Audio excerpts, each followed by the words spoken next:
कानों से भगवत चर्चा नहीं सुहाती। बस वो बात बताओ जिससे हमारी कामना की पूर्ति हो जाए। जो कहो हवन कर दें। ये हवन से, ये ताबीज बांधने से, ये घोड़े की नाल की अंगूठी पहनने से ये बुरा लगेगा सबको। कुछ नहीं होता, कुछ नहीं होने वाला। पापाचरण करो, पूरा एक टैंकर तेल चढ़ा दो शनि भगवान में, पर तुम्हारा नाश करेंगे। क्योंकि वो तेल से प्रसन्न नहीं होते, वो हरि के शरणागत से प्रसन्न होते। ये सब हरि के अनुचर हैं, सब हरि के अनुचर हैं। जानकी नाथ सहाय करे तो कौन बिगाड़ सके नर तेरो। है ये शुक्र शनिचर राहु केत सब क्षण में हुई है तेरे चेरो। जानकी नाथ सहाय करे कौन बिगाड़ सकता है। महाप्रभु हरिवंश चंद्र जी कह रहे, जो पे कृष्ण चरण मन अर्पित तो करी है का नवग्रह रंक। ये बेचारे नवग्रह भिखारी क्या तुम्हारा कर सकते हैं। यदि तुम बादशाह श्री कृष्ण के दास हो तो ये चाहे जिस नक्षत्र में बैठे हो तुम्हारे अनुकूल चलेंगे, तुम्हारे अनुकूल चलेंगे। तेल चढ़ाने की जरूरत नहीं, अपने को चढ़ा दो श्री हरि के चरणों में। और हरि से विमुख हो तो तेल नहीं, तुम चाहे तेल की फैक्ट्री इन्हीं के ऊपर लगा दो। लेकिन ये सेवक हरि के हैं और हरि के तुम विमुख हो तो ये प्रसन्न हो ही नहीं सकते, तुम्हारा पतन ही होगा। पर ये संसार समझता नहीं। भगवान नाम से मतलब नहीं, भगवत आराधना से मतलब नहीं। अरे भाई ये लोकपाल हैं, जानते हो भक्त को भी काम क्रोध क्यों सताता है। ताकत नहीं इनकी प्रवेश कर जाए, अहंकार है इसलिए। और भगवान को अहंकार अच्छा नहीं लगता, इसीलिए भगवान के सब दूत हैं चढ़ बैठते हैं। देख तू कितना बड़ा साधक, कितना बड़ा भजनानंदी, दिखा हमें। अब फेल तो मैं भगवान की शरण, तो हो ना भगवान की शरण। और भगवान की शरण में हो जाए तो यही महासुख प्रदान करने लगते हैं, और कोई नहीं, इन्हीं के लड़का बच्चा है। द्वारिकाधीश के पुत्र रूप में कौन प्रकट हो रहा है? भगवान कामदेव, जो प्रद्युम्न अवतार है, साक्षात कामदेव हैं। कामदेव साक्षात आ रहे हैं। हम प्रभु से विमुख हो, कोई हमारा सहयोग कर सकेगा? कोई नहीं कर सकता। और अगर करने गया तो वो भी उल्टा टंग जाएगा। ये भी बात समझ लो। भगवान देख लो, हम आपको उदाहरण बता रहे हैं। तो कैसे काशी नरेश, पौंड्रक, ये सब मिलकर भगवान के विरोध में हुए। भगवान ने सुदर्शन चक्र को छोड़ा, काशी नरेश पौंड्रक सबका उद्धार किया। और काशी नरेश का पुत्र था सुदक्षिण। उसने विचार किया कि ये तो बहुत बड़े अपमान की बात है। भगवान शंकर की नगरी में रहता, काशी में महामृत्युंजय है, काल के भी महाकाल हैं। पंडितों से कहा ऐसा उपाय नहीं कि हम द्वारिका को भस्म कर दें। बोले है, भगवान शिव के ऐसे ऐसे मंत्र हैं कि विनाशकारी भी तो है ना, वो बहुत सुंदर भी है। कर्पूर गौरम करुणावतारम संसार सारम, करुणा के स्वरूप है। आशुतोष नाम है। एक चुल्लू जल ऐसा कोई देवता नहीं मिलेगा जो संसार में कोई देवता नहीं खाता, वो इन पे चढ़ाए जाते हैं। अकौड़े का फूल, धतूर का फल, ये कोई पता है? नहीं पता। इतने से वो प्रसन्न, इसीलिए वो आशुतोष रीझ जाए तो पूरा नगर का नगर सोने का ऐसे दे दिया, लंका उन्हीं दे दिया। और अगर दृष्टि बदल जाए तो हनुमान जी बनकर पूंछ में आग लगा को लंका को नाश कर। बड़े विचित्र है। हाँ है भगवान शंकर विनाशकारी, द्वारिका को भस्म कर सकते हैं।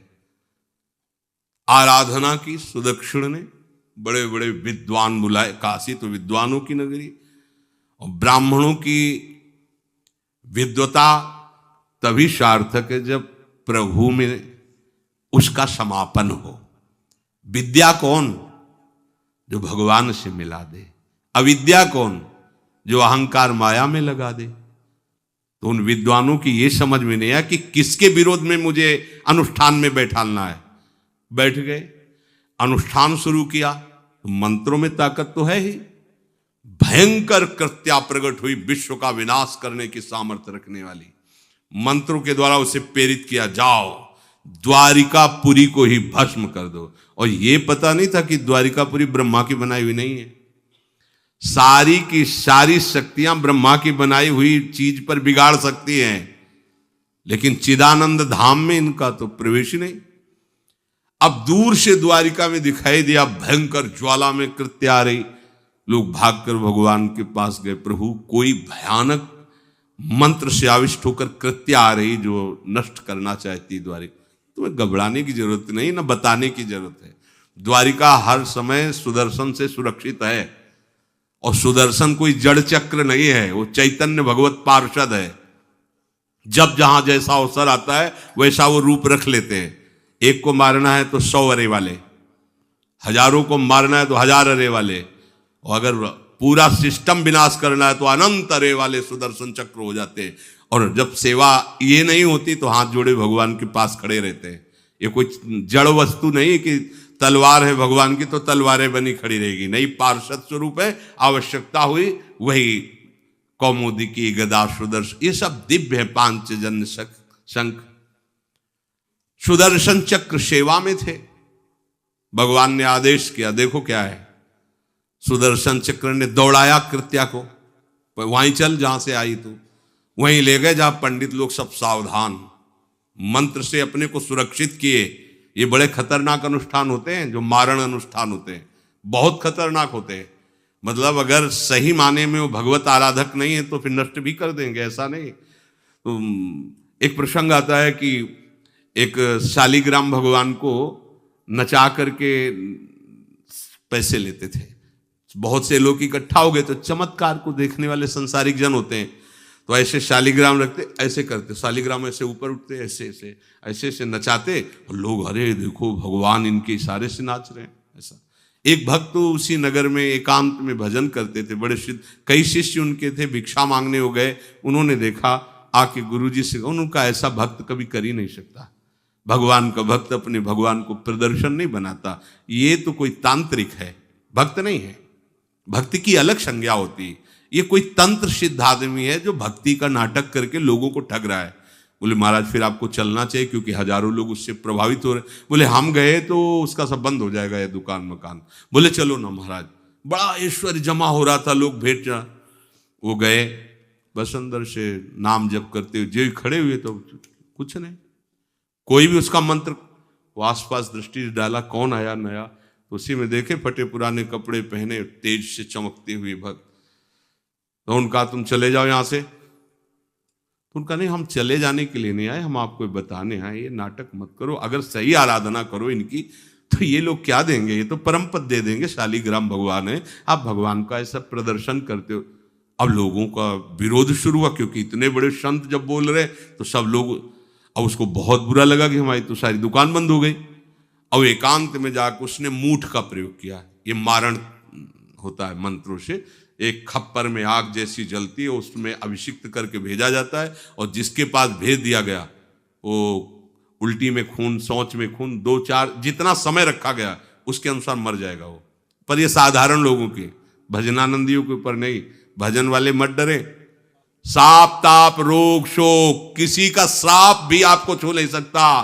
कोई ताप, कोई दोष, कोई रोग, कोई मारण, कोई मूठ, किसी की सामर्थ्य नहीं। राधा राधा राधा, जिनके चरणों में सुदर्शन चक्र बसता है वो है किशोरी जी, जो लाल जो हाथ में रखते हैं ना, श्री जी के चरण चिन्हों में सुदर्शन चक्र है।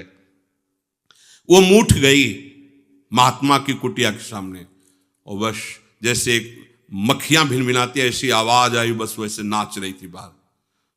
तो वो डेहरी के पास आए और उनका, हमारे दृष्टि में भगवान की सिवा कोई नहीं, आप में भी भगवत शक्ति है, क्या आप ये नहीं समझते हैं कि निरपराध के लिए मारण किया गया है? हमारे में सामर्थ्य है, हम आपको अभी नष्ट कर सकते हैं।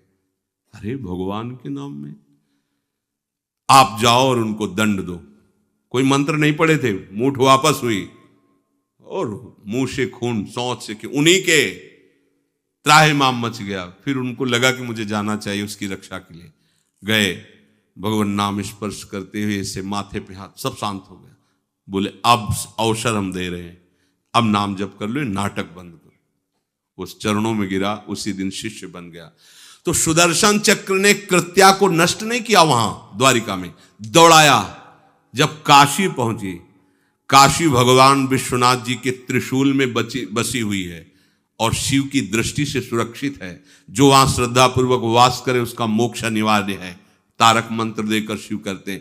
पर उस कृत्या को सुदर्शन ने नष्ट किया और जितने ब्राह्मण थे सबका राधे राधे, और पूरी काशी में आग लगा दी। तो विश्वनाथ जी मुस्कुराए, नाराज थोड़ी, क्योंकि विश्वनाथ जी ने कह दिया था यदि ब्राह्मण विरोधी कोई है तो हमारा ये मारण काम कर जाएगा। और उनको ये समझ में नहीं आया कि नमो ब्रह्मणे देवाय भगवान का नाम है, वो जानते थे। तो कोई भी भगवत विरोध भाव लेकर के किसी भी देवता की आराधना करके कुछ नहीं होने वाला।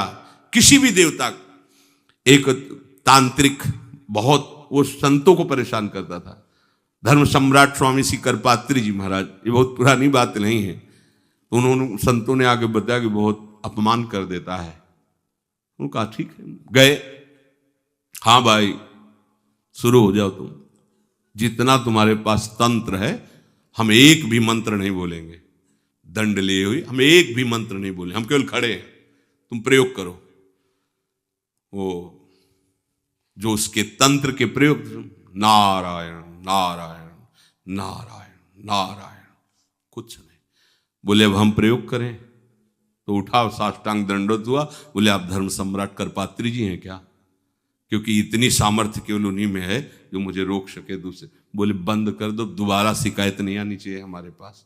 तंत्रों में बड़ी सामर्थ्य होती है, लेकिन भगवान में अनंत सामर्थ्य होती है, अनंत सामर्थ्य होती है। इसलिए हमें कभी भी प्रभु से विमुख होकर कोई भी देवता बचा लेगा ऐसा सोचना भी नहीं कि हम किसी की आराधना करके, ऐसा नहीं, वही आपको नष्ट कर देगा।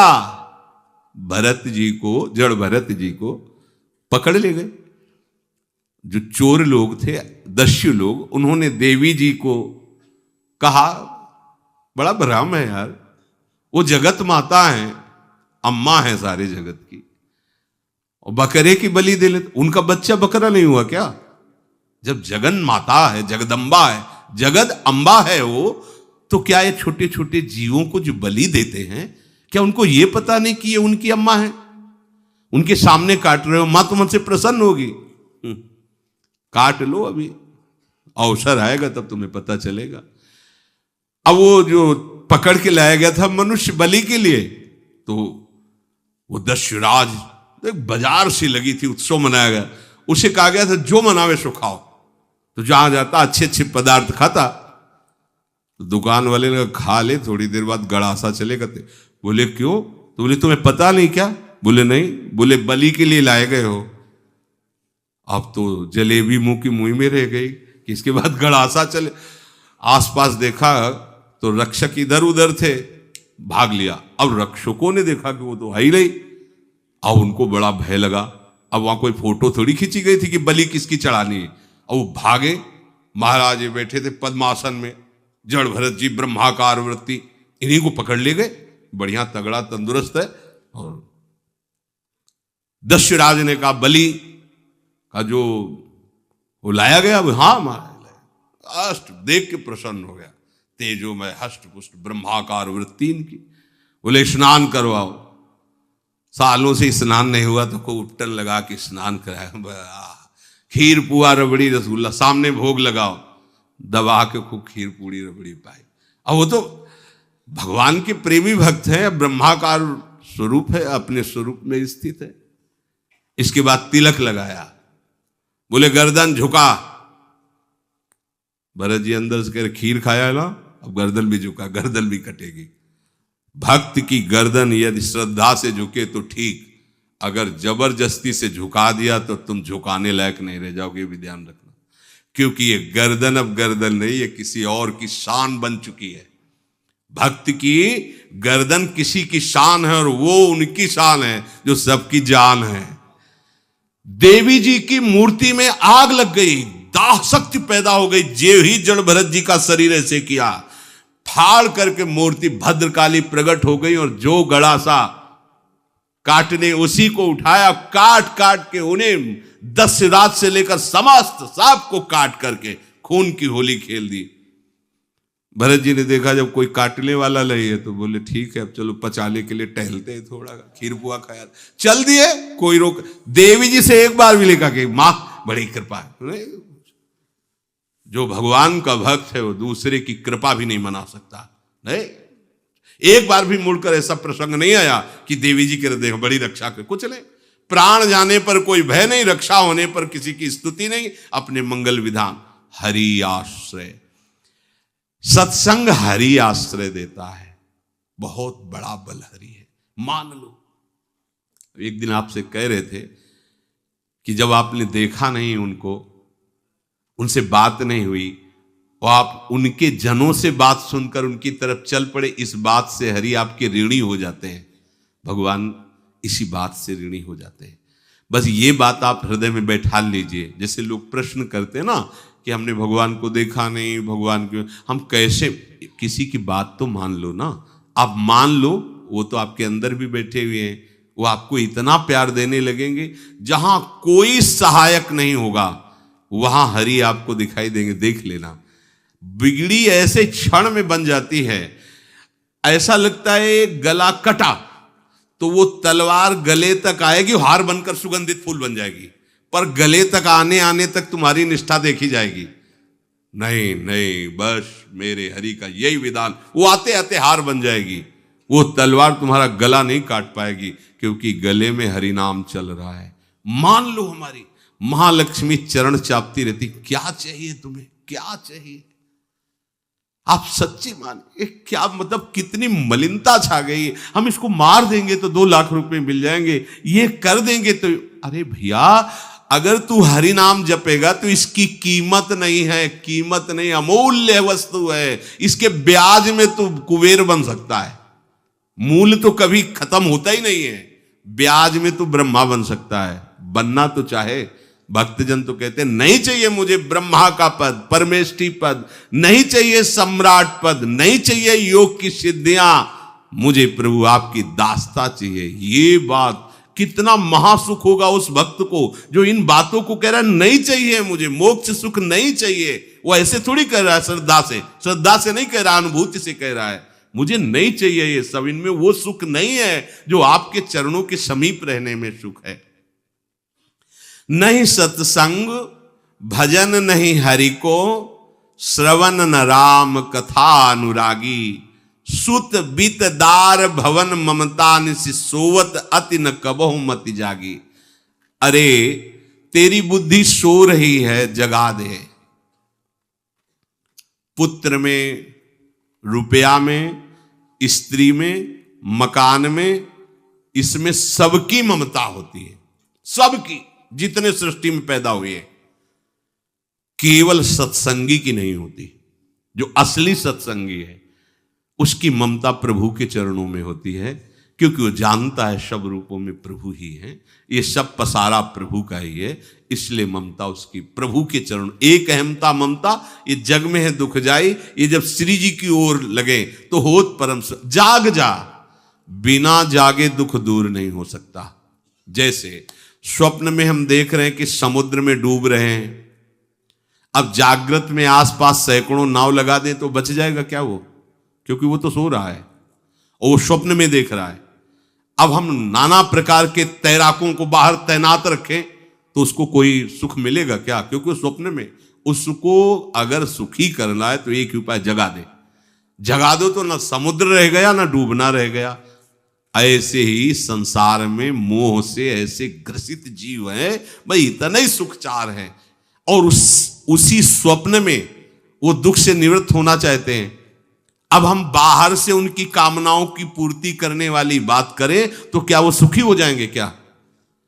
इसीलिए कोई साधु जो भगवत मार्ग का पथिक है वो कभी सपोर्ट नहीं करेगा जाओ ऐसा, वो जाओ ऐसा ही है जैसे उस स्वप्न में समुद्र में डूब रहा है, बाहर से हम जल जहाज नाव तैराक सब लगा रहे हैं, लेकिन वो नहीं सुखी होगा, क्योंकि उसके सुख का कारण तब बनेगा जब स्वप्न हटे।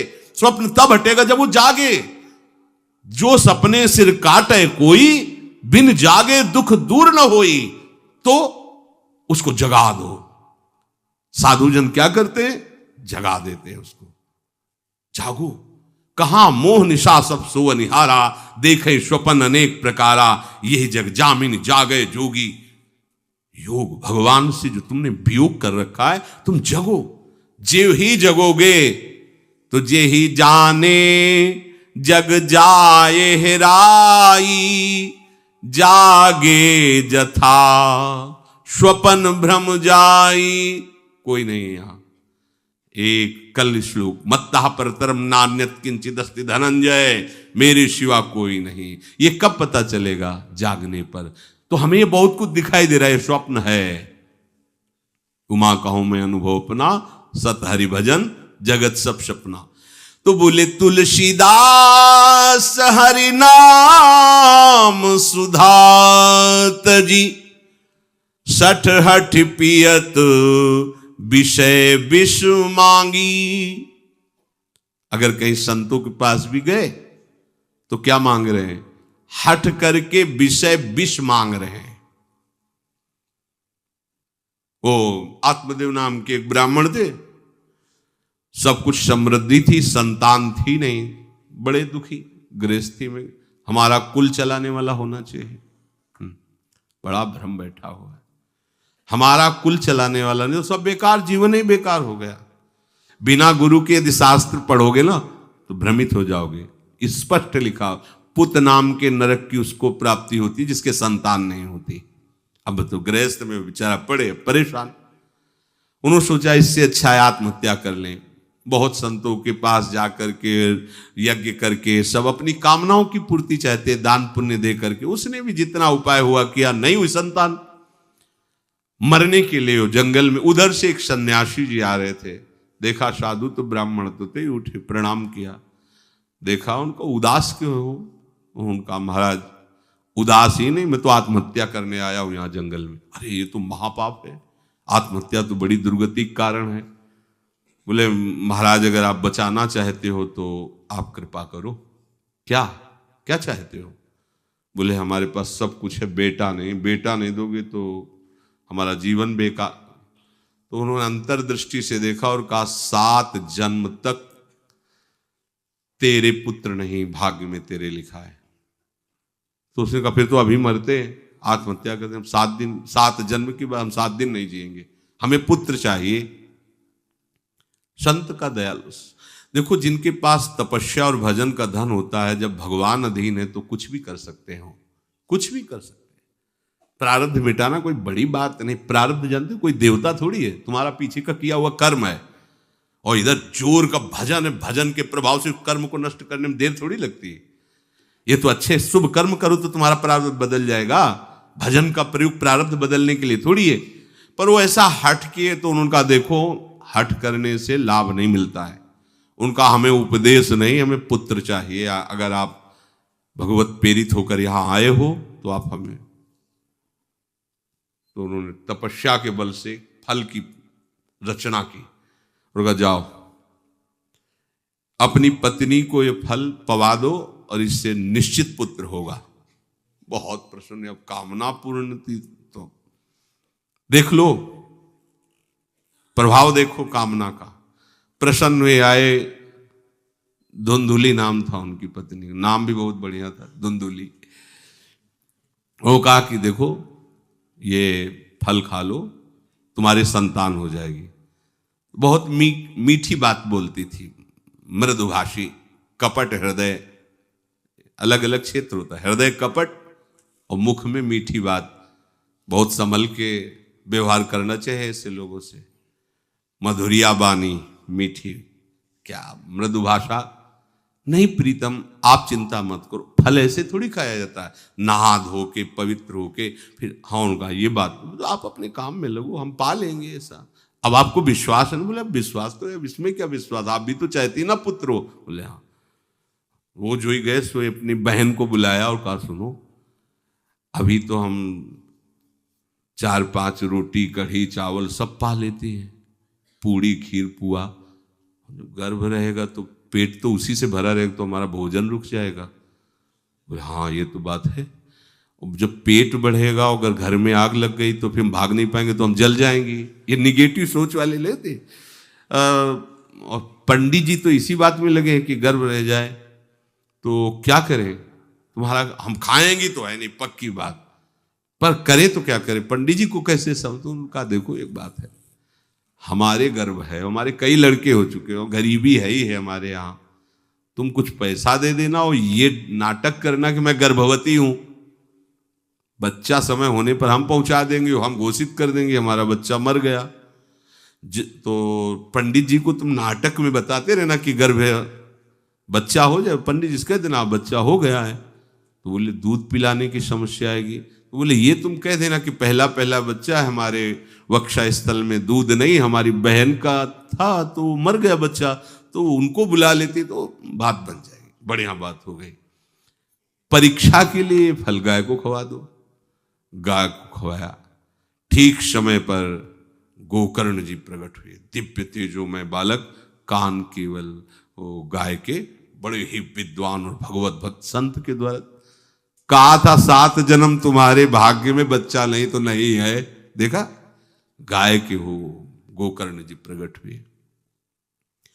उधर उनके जो बच्चा पैदा हुआ वैसे ही नाटक के द्वारा पहुंचा दिया गया, वैसे ही पूरा जैसा पहले पक्का हुआ। अब उसने कहा कि हमारे तो स्तनों में दूध नहीं, हम अपनी बहन को बुला लें, उनका बच्चा मर गया। हाँ हाँ हमारा बच्चा स्वस्थ होना, आप बुला लो, उसको हम धन भी देंगे, वो हमारे बच्चे की सेवा कर। अपने नाम से जोड़ करके उसका नाम रखा धुंधकारी, धुंधुली और धुंधकारी, अज्ञान का साक्षात स्वरूप। अब जैसे ही वो अवस्था बढ़ती गई तो उसके पापाचरण बढ़ना शुरू हुए, बच्चों के साथ खेलता, खेलते हुए बच्चों को उठा लेता और कुएं में डाल देता, मतलब घोर अत्याचार। गोकर्ण जी हर समय भजन साधन शास्त्र स्वाध्याय, जब और बड़ा हुआ तो माता जी को अपने डंडों से रोज पूजन करता, पिताजी को गाली लात थप्पड़, पिताजी तो रो पड़े। गोकर्ण जी से कहा कि बेटा हमारी गाय से प्रकट हुए पर भरोसा आप ही का है, बचा सकते हो, तो बोले पिताजी जाओ यहां से, भाग जाओ यहां से, एकांत जंगल में जाकर भगवान श्री हरि का भजन करो। उन्होंने 2 श्लोकों में उपदेश किया। दूसरा श्लोक ये, धर्मम भजस्व सततम त्यज लोक धर्मान, सेवन सदा साधु पुरुषं जहि काम तृष्णाम, अन्यस्य गुण दोष चिंतन मास मुक्त्वा, सेवा कथा रस मोहो नितराम पिबत्वम। हे पिताजी, अब तुम लोक धर्म का त्याग करके भागवत धर्म को स्वीकार करो, एकांत में जाकर साधु महापुरुषों के संग से उनके उपदिष्ट उपदेश के अनुसार आचरण करो, प्रभु की लीला कथा सुनो, ना कोई कामना ना कोई तृष्णा, किसी के गुण दोष का वर्णन मत करना, और सदैव भगवत सेवा भावना में रहना, इसी जन्म में तुम्हें भगवत प्राप्त। वो तो उधर गए, इतनी पिटाई की उसने माँ की, माँ कुएं में गिरकर आत्महत्या कर ली। फिर तो मनमानी आचरण, कुछ वैश्याओं को रखा और चोरी करके लाया। वैश्याओं ने सोचा किसी दिन पकड़ा जाएगा ये और हम, तो उसके हाथ पैर बांध दिए, चारपाई में ला के मुख में अंगार ढाल, वो मरा भयानक प्रेत। कामना ने क्या किया, सर्वनाश। किसी को हरि विमुख होकर कभी सुख मिल सकता है? आप संतों के पास जाइए, अपनी कामना रखिए। हम ये नहीं कहते कि कामना तुम त्याग पाओगे, कामना रखिए, भगवान के पास जाइए, अपनी कामना रखिए, क्योंकि आप कामना से युक्त हैं, पर छूट इतनी दे दीजिए कि जिसमें हमारा मंगल हो वो